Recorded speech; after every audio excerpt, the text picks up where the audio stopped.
Greetings, everyone. This is Rock and Roll Spot Convention with the Weekly Comic Book Roundup. We've made it through this week's Marvel books. Now it's time to move on to, well, certain other publishers. Kicking things off, we've got Duke, #2. Where we left off, Duke was on the run and was thought to have murdered his contact, which directed him towards Mars Industries. He did not, however. So the issue begins with Clutch seeing on the phone that Duke is wanted for murder and on the run.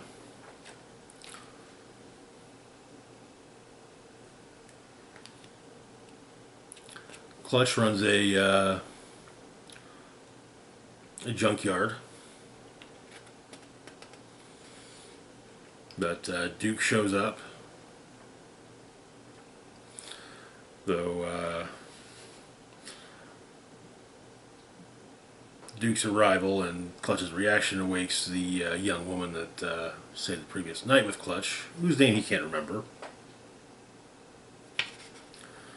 But Clutch looks at the phone that Duke was given at the end of last issue, and also fixes him up, removing a couple bullets from him. But the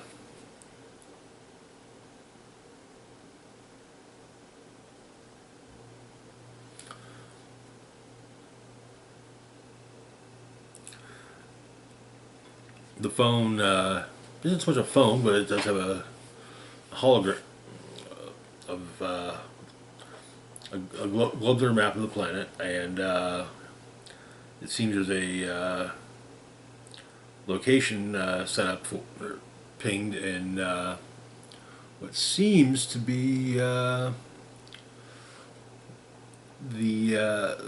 would say about Midwest, the westernmost regions of the Midwest, so likely where the events of Transformers have largely been taking place. But this catches the attention of somebody else. It honestly looks like it's Destro. As Duke and Clutch talk about everything, Rock and Roll shows up and opens fire on them, blowing up one of Clutch's cars. And so the two of them hop into a Humvee, and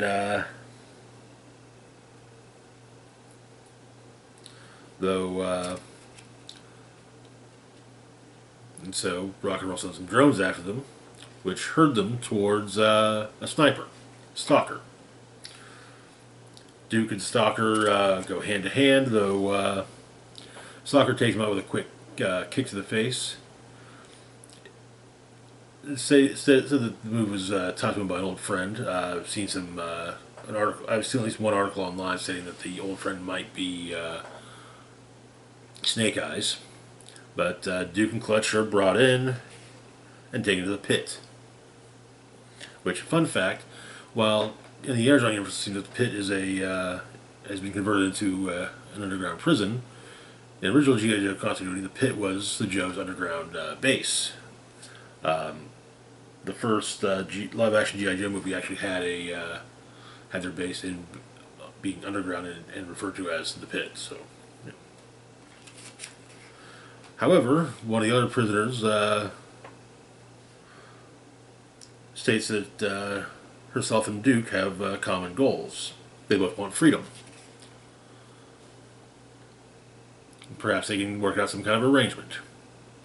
So says Baroness. And that is where the issue ends.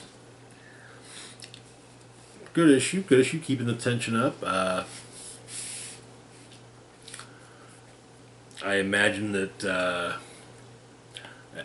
both Duke and Cobra Commander are miniseries, and I imagine they're leading to a G.I. Joe ongoing, likely in, later this year, but we'll see.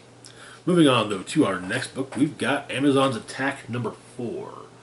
This is actually a release from last week, though I think my shop didn't get too many copies in, and yeah. In fact, they even with reorders they were unable to get it seems they were unable to get the B cover. But where we left off, the Amazons had pretty much all gone their separate ways,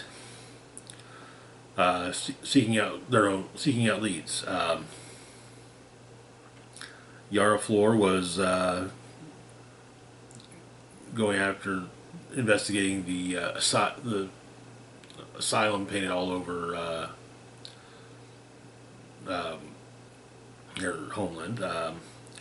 Mary Marvel had gone to Belle Reeve to speak with Dr. Savannah's daughter, and was had Belle Reeve's inmates turned on her.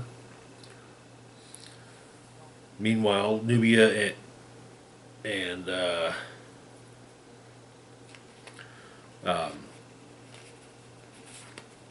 God, what is her name?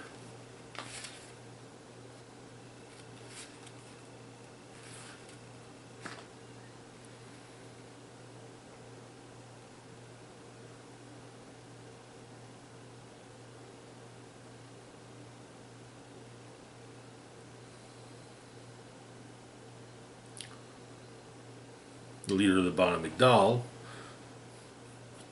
were in Greece and had found the almost completely fully plucked Tree of Discord, while Nubia is having a vision. The vision is of Themyscira burning at an Amazon safe house in Brazil. Yara Flor finds all but empty except for one of the Amazons. However, written on the house seems empty, but with the word asylum written on the walls, seemingly, or over and over again, and seemingly in blood. Cassie shows up. They discuss everything, and seems AXE troops show up, so Cassie asks for the house's secret exit, meaning she crashes through the wall and leaves.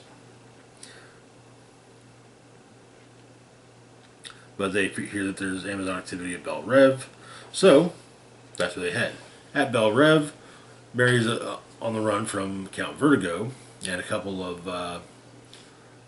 Dr. Savannah's tech-controlled prisoners. But Vertigo is wanting to return to his home country of Altavia and basically take it over. But Mary changes into Mary Marvel. However, Vertigo is able to take her down with his powers when Cassie and Yara show up. Yara is briefly incapacitated by by Vertigo, while Cassie deals with the prisoners. But Yara manages to hold her own against Vertigo's powers. Vertigo's taken down, and the trio leave the prison with Mary Marvel unleashing a rather strong lightning blast. Turns out that Mary and Cassie are big fans of each other, though they really only they wish they could work together more often. But then it seems that asylum is being used as a trigger word, as as Cassie, carrying both Yara and Mary, falls from the sky.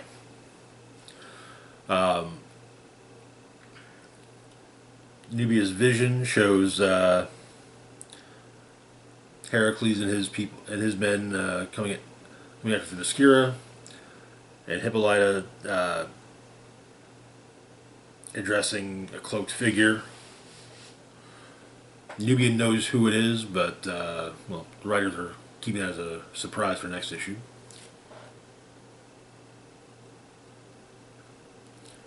Meanwhile, it seems that let's back up so that probably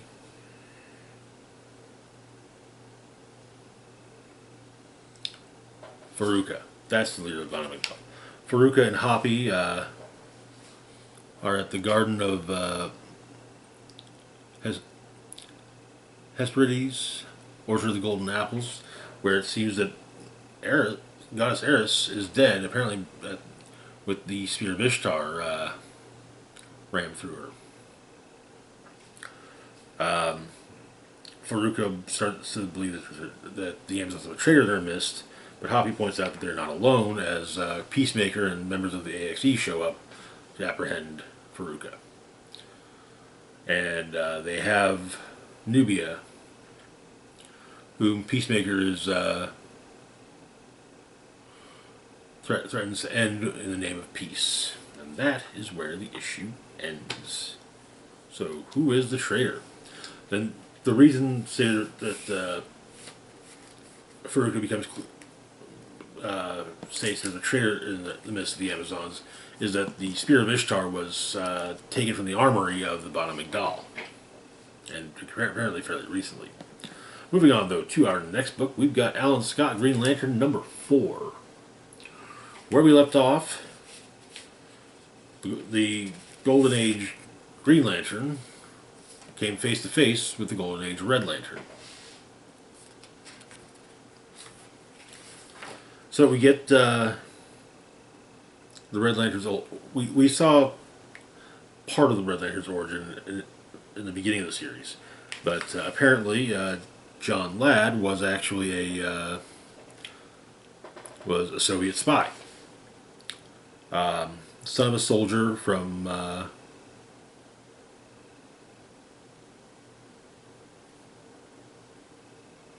in Belarus.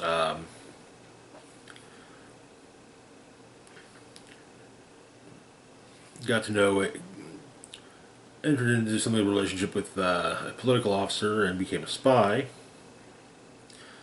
Was assigned to the infiltrate the team looking for the Crimson Flame. Apparently, Alan made it very easy to get close to him.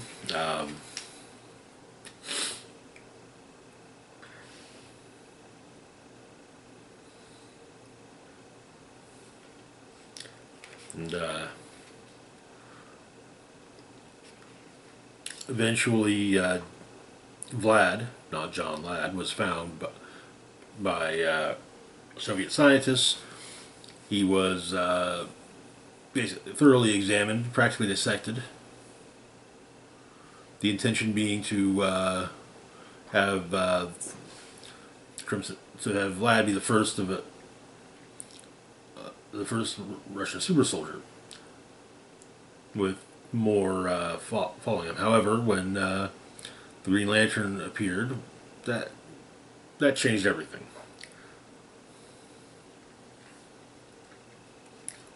And so,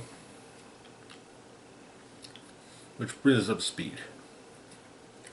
But Alan and Vlad fight it out a bit, but Vlad understands how to use the ring much more so than or his ring than Alan knows how to use his at this point in time. Capturing Alan, the two of them talk. Vlad swears up and down that he's nothing like Alan. He has a wife. He has a wife now.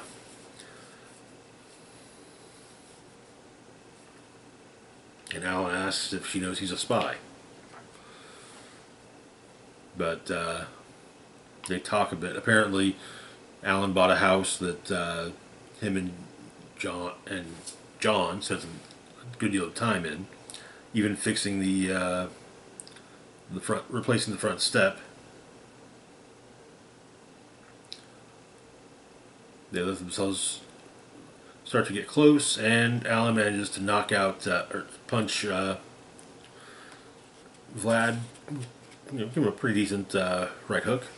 and grabs his lantern, using it to charge his ring, which is running low. Despite the fact of Vlad saying that Alan can't charge his ring with Vlad's battery. And that is where the issue ends. Interesting. And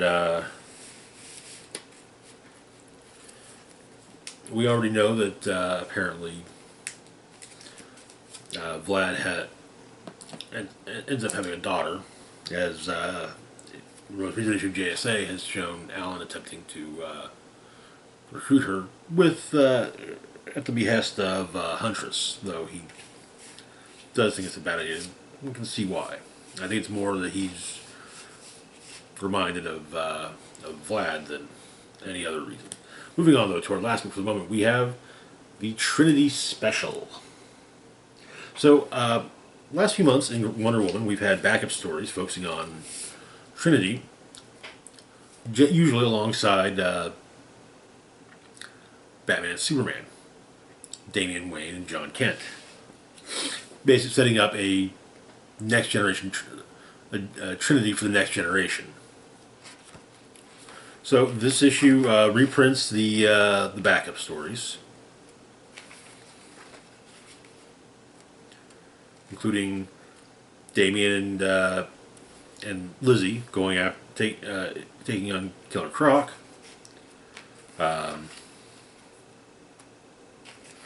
Lizzie discovering a Black Mercy and Robin removing it, and then the three of them engaging in a race on Themyscira, which Trinity wins, but only just.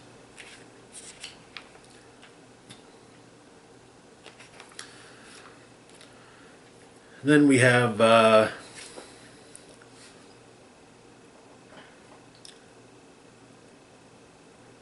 Trinity going through the trials that same trials that Diana went through before she came to Man's World. Seeing both side by side, Hippolyta doing the challenges with Diana doing the challenges with Lizzie.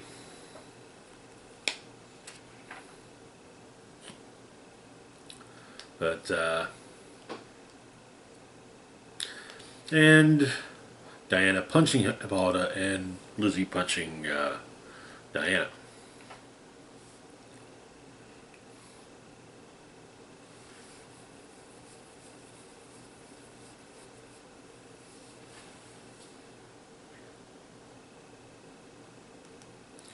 But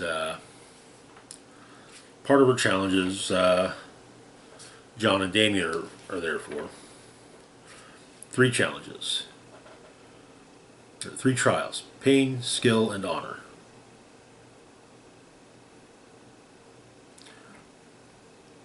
And so, John does the trial of pain. Damian the trial of skill. Lizzie the trial of honor. Which leads to her using the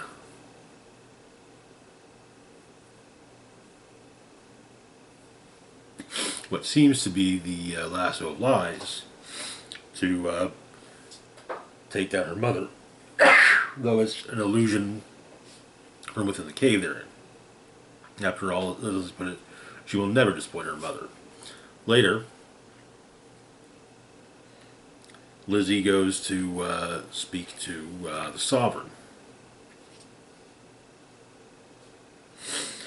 who begins to tell Lizzie the story of how Wonder Woman defeated the Sovereign. And that is where the issue ends. I like this. I do hope that Trinity does become a more prominent character. I like the way she's basically written, interacting with John and Damian, and it's a fun concept. Basically, the second generation Trinity.